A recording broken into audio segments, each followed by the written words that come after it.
Saved you one. Oh, I need it. Thanks, man. You drink alcohol last night? 6 units. Never again. Good morning, detectives. Hi everyone, today let's talk about a series that has been under the radar for now that I really think should be on everyone's screens instead. Bodies, a British crime series released on Netflix and based on a graphic novel with the same name created by Cy Spencer. The plot follows 4 different detectives in different time periods investigating the same murder in London.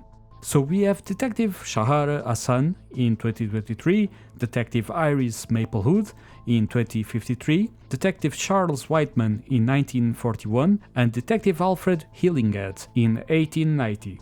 All of them are investigating the same body that appeared in the same alley under mysterious circumstances. As you can already guess, saying that this is a crime series can't really fully describe what the show is about. This fantastic premise really only starts taking off after a few episodes, but I'll say it off the bat in case it's not obvious.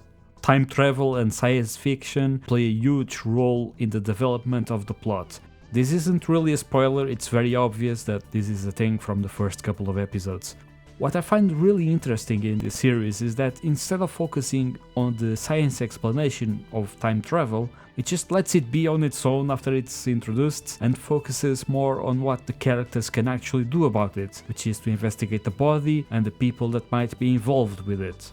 In a lot of time travel related shows and movies, one of the things they do that alienates half of their viewer base is trying to explain how time travel actually works. And while I can appreciate that in some cases, I also find refreshing that the creators weren't that interested in explaining how it works for the show. It's used as a plot device to tell a story, and it doesn't really feel like it owes massive explanations that can make theoretical sense, if that makes sense. And this is going to bother some people.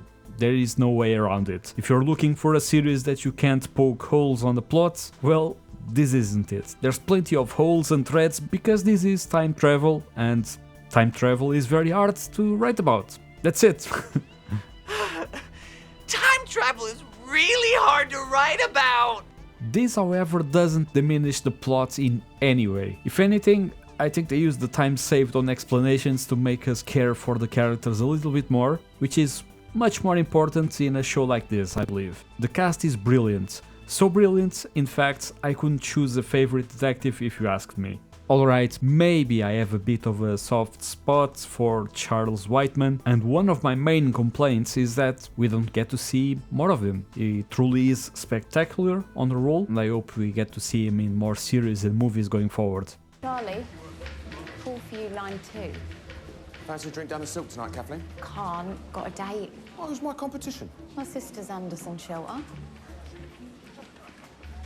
Yeah, this is Whiteman. I was very skeptical that they were going to make the sets for the show interesting enough. I mean, you have a budget for one show and you have to create sets for 4 different times in history. It's not an easy job. But they stuck with developing the story around a couple of locations in each time, which helps the quality of the show. They are well designed, the extras make it believable, and the characterization is spot on.